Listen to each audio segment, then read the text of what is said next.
Usia 20-an bisa dibilang adalah usia yang termasuk terberat dalam hidup. Gue juga udah pernah bahas di video sebelumnya. Gak heran kalau misalnya banyak generasi Z dan juga millennials yang ngerasa bahwa diri mereka tuh insecure, miskin, dan gak punya apa-apa. Dan gue akhirnya melihat banyak riset. Dan dari riset yang gue baca, ternyata merasa miskin di usia 20-an itu wajar banget dirasain sama kebanyakan Gen Z dan milenial. Kenapa tuh?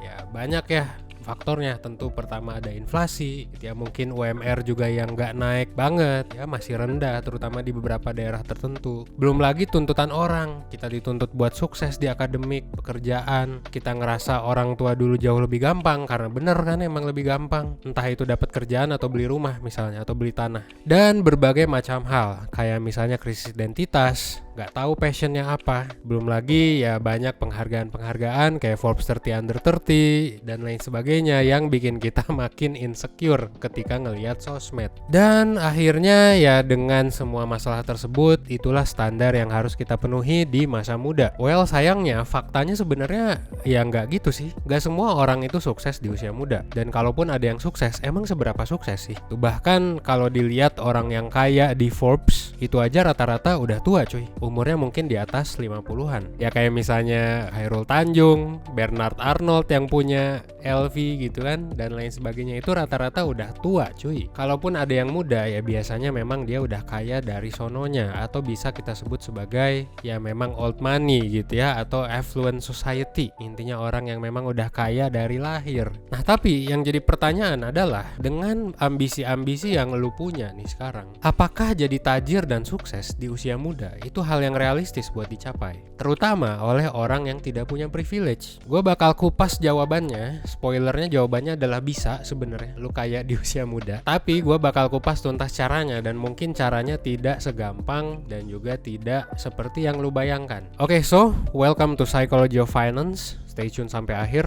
biar lo bisa dapat keseluruhan insight-nya.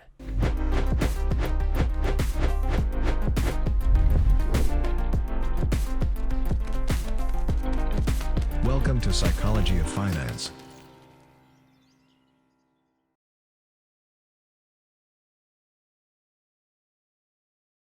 Kalau kita ngomongin soal definisi sukses di usia muda, ya intinya ketika kita udah kaya lah ya. Mungkin banyak definisi lain kayak punya rumah, punya mobil mewah, traveling, punya bisnis, startup. Tapi ya kalau menurut gua dan berbagai macam riset yang gua baca, bisa kita sepakati lah bahwa sukses di usia muda itu adalah financial freedom. Itu artinya lo bisa nikmatin hidup, ngelakuin apapun tanpa harus pusing mikirin duit. Pensiun di usia muda ini juga sangat amat menggiurkan. Banyak orang berpikir bahwa ini tuh adalah kesuksesan yang mantep banget sih.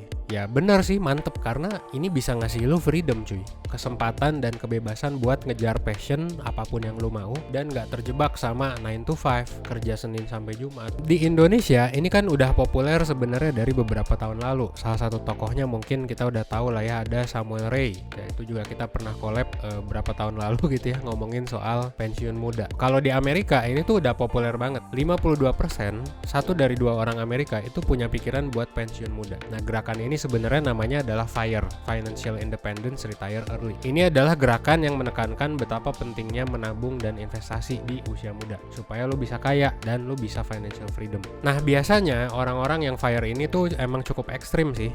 Sebenarnya nggak ekstrim banget, tapi intinya ya gaya hidupnya lebih pas-pasan lah, meskipun penghasilannya besar. Ibaratnya penghasilan lo 50 juta tapi gaya hidup lo cuma 2 juta per bulan. Biasanya sisanya tuh buat diinvestasiin, 40 jutanya mungkin diinvestasiin, dan investasinya di aset yang bisa ngasih return tinggi. Nah, seringkali FIRE movement ini disamain dengan gaya hidup super pelit. Jadi kayak sampai mungkin kalau lu yang sudah biasa boros setiap bulan, ini mungkin menyiksa diri lu gitu. Atau setiap beli barang pengennya beli yang paling murah aja. Nah, orang-orang yang nerapin FIRE biasanya punya gaya hidup yang frugal. Meskipun frugal sebenarnya tidak berarti mencari yang termurah ya.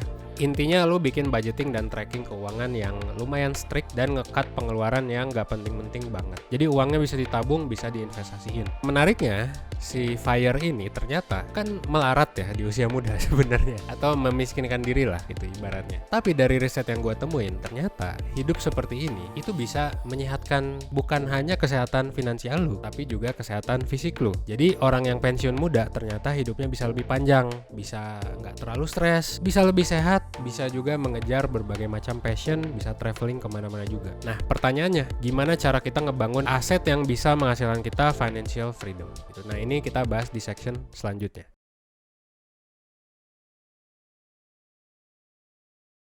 Ada beberapa strategi yang bisa lo lakuin buat mewujudkan pensiun di usia muda. Yang paling simple sih, ya tentunya pertama invest ke diri sendiri. Jadi ya invest ke otak lo, invest ke skill, dan lain sebagainya. Apalagi kalau lo masih muda, karena ini investasi yang tidak akan bisa hilang sih. Selama otak lo masih ada di kepala lo gitu ya. Investasi ini nggak akan bisa hilang, dan akan ngasih return yang sangat baik dalam jangka panjang. Yang kedua, coba ambil lebih banyak resiko selagi masih muda. Ya kalau misalnya orang yang udah tua mungkin rasio investasi sama uang kasnya itu 60-40 misalnya. Ya kalau lu masih muda, lu bisa 90% lah lu investasiin, 10% lu simpen tuh misalnya ya. Jadi kayak lu juga bisa ngambil berbagai macam resiko, bukan hanya dalam investasi tapi juga dalam berbagai macam hal. Tuh of course tentu seperti kurikulum 1%, perhatikan juga ya proteksi dan resiko. Gue selalu bilang di level 2 tuh jangan lupa asuransi, dana darurat dan lain sebagainya. Tapi kalau misalnya lu punya safety net yang baik, orang tua lu masih kerja misalnya, terus juga lu tidak ada tanggungan, terus lu punya dana darurat, ya why not ngambil resiko lebih banyak, toh masih muda juga kan. Yang ketiga, pertimbangkan investasi dan diversifikasi. Kalau ngomongin dana pensiun, jumlahnya tuh bisa tergantung gaya hidup sih, tapi bisa miliaran. Ya minimal 1-20 M lah gitu, range tersebut. Lu bisa mulai pertimbangin strategi investasi yang efektif dengan manajemen resiko yang oke juga. Kalau kata Warren Buffett, investasi itu ya ibarat lu punya telur. Jangan simpen semua telur di satu basket aja, karena kalau keranjangnya rusak ya semua telur kita juga bakal rusak. So, cobalah diversifikasi, tentunya dipikirin juga sebar aset ke beberapa tempat. Dan salah satu opsi terbaik menurut gua ya buat diversifikasi aset, terutama buat lu yang baru belajar nih, misalnya lu udah reksadana, terus lu juga udah invest di saham Indonesia, lu bisa coba juga untuk diversifikasi di saham US. Selain karena potensinya high return, saham US juga bisa bikin kita lebih siap dalam menghadapi krisis ekonomi global, karena dolar US sampai sekarang jadi mata uang yang terkuat di dunia, dan bursa sahamnya juga punya potensi rebound yang oke. So bisa dibilang ini adalah pasar saham yang cukup mateng kalau dibandingkan pasar saham di negara-negara lain. Nah kalau lo pengen nyoba invest di saham US dengan aman, gua mau merekomendasikan aplikasi Nanovest. Nanovest ini aplikasi yang bisa memudahkan lo buat investasi di stock market US dengan aman dan nyaman. Cuman dengan satu aplikasi, lo bisa invest di company yang gede kayak Google, Netflix, Spotify, Microsoft. Nah lo bisa invest di berbagai company tersebut gitu ya. Bahkan si Nanovest ini juga bisa memudahkan lo untuk invest di cryptocurrency. Lebih gokilnya lagi, lu cuma butuh 5.000 doang cuy minimal untuk invest. Cocok banget buat generasi Z yang mungkin duitnya masih pas-pasan, gajinya masih 1 digit. Lu bisa mulai belajar invest dari sekarang. Ya nyoba aja kecil-kecilan dulu. Nah Nanovest juga bebas dari biaya transaksi, punya lebih dari 2000 plus pilihan aset kripto dan saham US. Terus verifikasinya, KYC-nya juga kurang dari semenit, dan yang terpenting ini udah dapat lisensi dari Bapepti dan sertifikasi ISO dan KAN. Nanovest juga udah terdaftar di program perlindungan resiko cybercrime dari asuransi Sinarmas. Jadi keamanan data lu juga udah lebih terjamin. So, ini adalah aplikasi yang cocok banget buat lo yang mau mencapai financial independence di usia muda. Gak perlu khawatir karena ini sudah terlisensi dan tersertifikasi secara legal. Ya lo boleh cek aja lah di websitenya sama di aplikasinya, langsung download. Buat lo yang mungkin udah pernah nyoba Nanovest atau invest, lo juga bisa coba ceritain pengalaman lo di kolom komentar. Siapa tahu nanti lo bisa ngebantu teman-teman yang lain yang belum download. Let's say sekarang lo udah ngelakuin semua hal yang tadi udah gue sebutin, tapi kok rasanya masih belum cukup juga ya, masih kurang. Lo masih insecure, masih takut, masih ngerasa belum cukup. Lo masih mikir gitu tentang berbagai kemungkinan yang bisa bikin lo gak jadi sukses. Kok bisa sih kayak gitu? Apa sih yang salah dan kurang dari usaha kita? Well, kita bahas di section selanjutnya.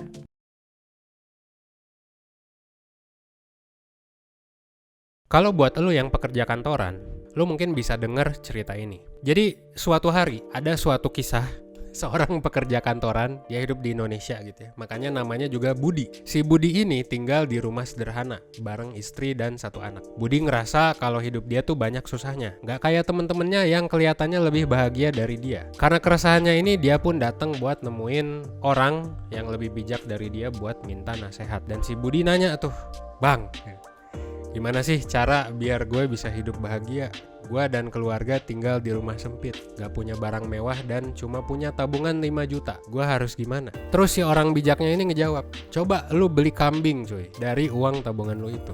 Terus si Budi nanya lagi, oh lu nyaranin gua buat buka bisnis peternakan? Terus si orang bijak ngejawab, kagak cuy, lu beli kambing yang paling murah aja.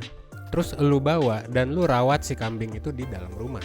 Dan si Budi pun kaget gitu ya dengan mendengar jawaban tersebut. Ngapain gue bawa kambing ke rumah? Akhirnya si Budi langsung bilang, goblok lu. Dia langsung menghina si orang bijak ini karena dia ngasih saran yang menurut dia tidak make sense. Terus si orang bijak lu ngomong gini, kalau lu bisa bertahan di rumah itu bareng kambing selama 7 hari, lu bakal dapet hadiah yang lebih berharga daripada duit 1 miliar. Di hari ke-8, coba lu jual kambing itu dan balik lagi ke gue.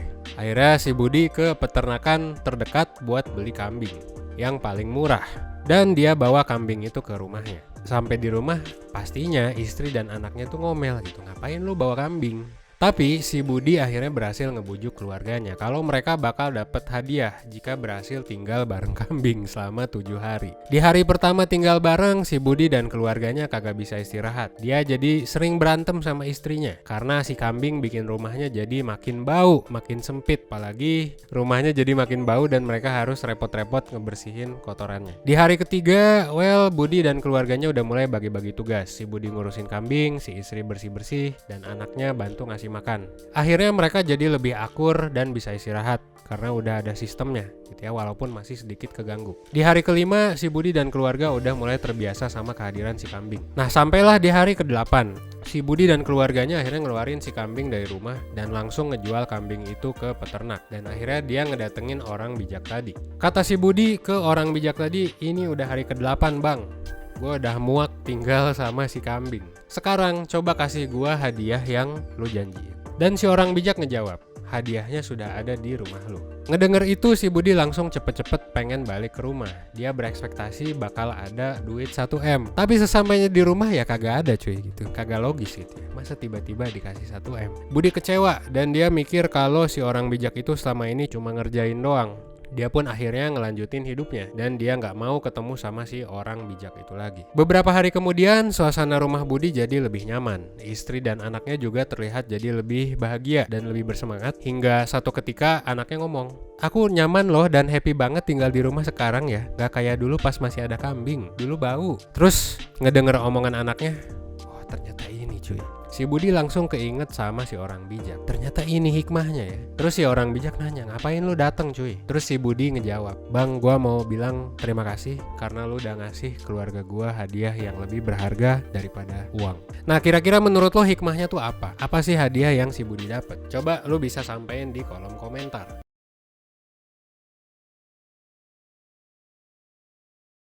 Nah, jadi kalau dari cerita tadi dan kalau misalnya kita ngelihat cerita si Budi, sebenarnya hal paling utama untuk lu punya financial freedom adalah lu bersyukur dulu cuy. Jadi kayak langkah awal yang baik adalah lu bersyukur bahwa dengan lu hidup sedikit ini ya at least lu bisa makan lah, lu bisa hidup gitu. Jadi lu bisa happy dan produktif gitu. Lu nggak ngeluh-ngeluh terus, ya lu nggak banyak ngomel sih. Ini cara yang sebenarnya kedengeran aneh gitu ya. Kedengarannya klise banget gitu. Tapi setelah lo nonton video ini, gue yakin lo akan punya alasan untuk mencoba memiskinkan diri dan ya udah gitu, atau happy dengan hidup miskin sekarang, dan lo bisa jadi lebih produktif karena lo udah happy dengan hidup lo yang sekarang, karena lo udah bersyukur. Well ya tadi ya, hadiah yang terbaik yang ternyata dirasakan oleh si Budi ini adalah bersyukur gitu. Bersyukur sama kehidupan saat ini yang awalnya ngeluh mulu jadi bahagia dan akhirnya jadi lebih produktif, lebih menghargai kondisinya sekarang. Tapi yang jelas filosofi yang gue jelasin tadi adalah filosofi stoicism sebenarnya. Ini dipraktekin sama Seneca.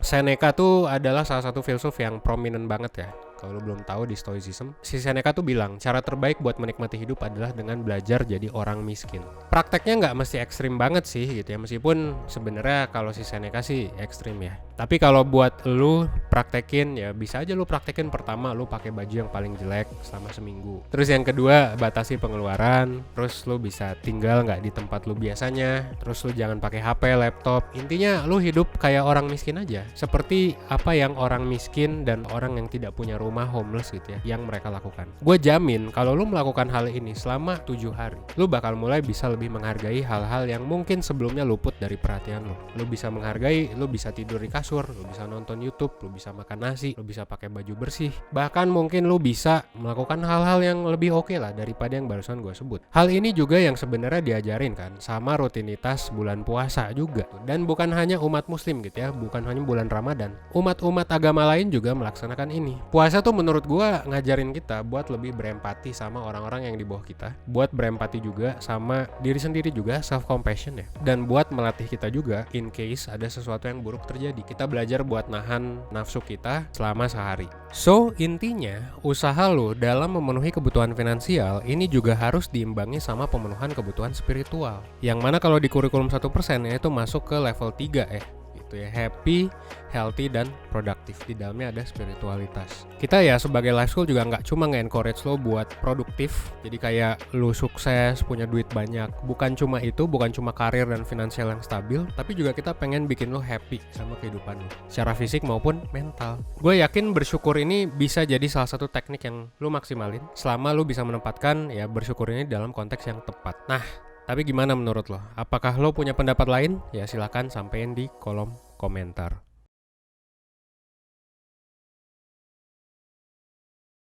At the end of the day, jadi kaya dan pensiun di usia muda itu bukanlah hal yang mustahil. Even ketika lo hidup tanpa privilege, selama lo konsisten belajar, lo punya mindset yang oke, lo mensyukuri kehidupan lo saat ini, ya mau ngambil banyak resiko, punya strategi finansial yang oke, proteksinya oke, investasi, gue yakin lo semua bisa mencapai itu sih. Dan kalau misalnya lo tertarik buat nyoba invest saham US terutama, lo bisa coba download aplikasi Nanovest. Lo bisa klik link yang ada di deskripsi aja, langsung nanti bisa download ke sana. Dan lu juga bisa pakai kode referral ini gitu ya kalau misalnya lu pengen dapet cashback. Akhir kata, well, gua Evan dari 1%. Semoga lu semua bisa mencapai financial independence. Oke? Thanks.